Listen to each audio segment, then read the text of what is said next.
cours de la journée, tout ça. J'ai vu que ce remarque très simple. Mais heureusement, il y a beaucoup de questions qui ont été déjà dites, donc heureusement. Donc, première remarque, ça concerne les chiffres significatifs. Ma collègue, il a beaucoup parlé. C'est quelque chose qui est répété plusieurs fois dans votre présentation. Et il faut en tenir compte, vous devez revoir tous les résultats, lorsque vous mettez virgule, je ne sais pas, 3 ou 4 chiffres, revoyez tout ça, parce que ça ne devait pas être écrit comme ça. Et pour vous donner une idée, est-ce que vous pouvez reprendre diapositive, par exemple, diapo 26.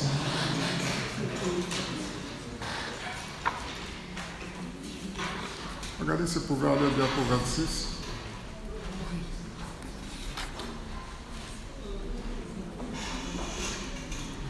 Diapo 26. Alors, déjà c'est une remarque. Regardez les deux premières droites, elles ont la même pente et pourtant sont deux composés différents, le bleu de méthylène et le paracétamol. Ça ne pourrait pas être, ça c'est sûrement une erreur.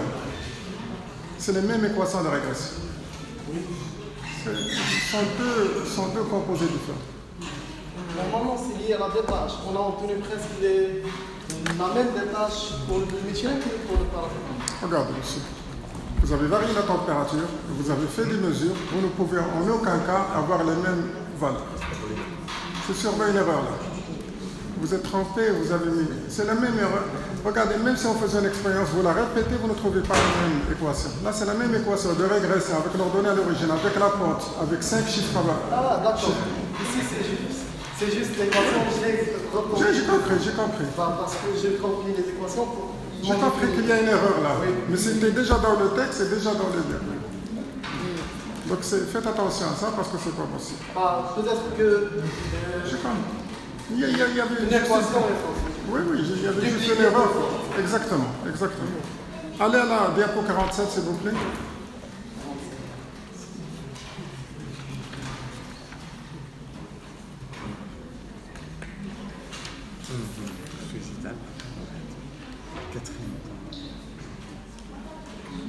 « 47. » 5 points de résumé. 5 températures. Voilà, vous voyez, on ne peut pas avoir une droite avec 3 points comme ça. Et de là, vous calculez les constantes, ainsi de suite, calculez l'énergie d'activation. Ça, c'est pas assez. Et de là, il y a des erreurs. Je ne pourrais pas dire qu'il y a différence entre 8 et 5. Si je n'avais pas erreur barre dans chaque point et si je n'avais pas plus que 3 points. C'est très difficile même de dire que 5 est différent de 8. C'est pas Parce que linéaire. ces constantes-là sont issues d'un modèle de second ordre, c'est-à-dire il y avait beaucoup de calculs avant de déterminer la constante 5 de second ordre. Oui, mais combien d'expériences? C'est les mêmes expériences, on génère pas mal de résultats. Non, mais là, vous changez de température. Vous avez pris seulement 3 températures. Vous pouvez le faire plus. On venait à partir de la constante cinétique du modèle de second ordre. Donc, on a pris celle-là et celle-là et celle-là. Et pour déterminer chaque constante, il faut suivre l'évolution de la quantité absorbée en fonction du temps. Donc, on avait du mal à faire plusieurs expériences parce que. Les résultats présentés ne me laissent pas, moi, de juger, de dire qu'il y a 5 différents de comme ça.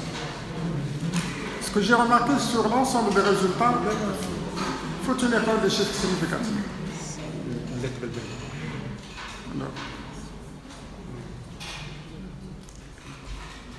Alors, je vais aller quand même à la page 163, par exemple. C'est le tableau 4.2. Alors, c'est la page 163. Si vous parlez de bleu de méthylène, vous avez Lanmire, Flinders et les autres, Peterson, ainsi de suite. Donc, que ce soit, si je prends les trois les plus connus, Lanmire, Flinders et le modèle hybride Peterson. Dans le cas de bleu de méthylène, vous avez opté pour Lanmire, je suppose. Dans la page 163, lequel modèle ici répond mieux, à votre avis? Regardez la page 163, première colonne. Pour le bleu de méthylène? Oui.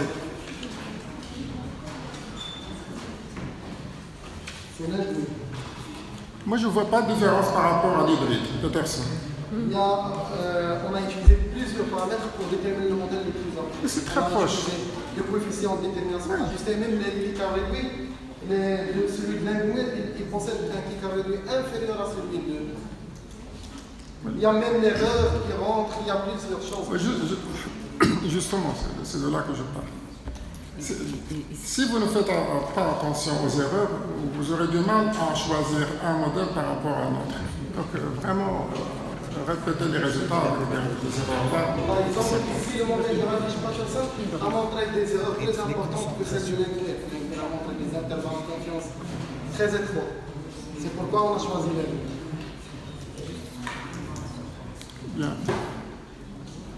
Moi, j'ai seulement quelques petites remarques, donc je viens de le dire. Donc, je vais donner la parole au directeur de votre thèse.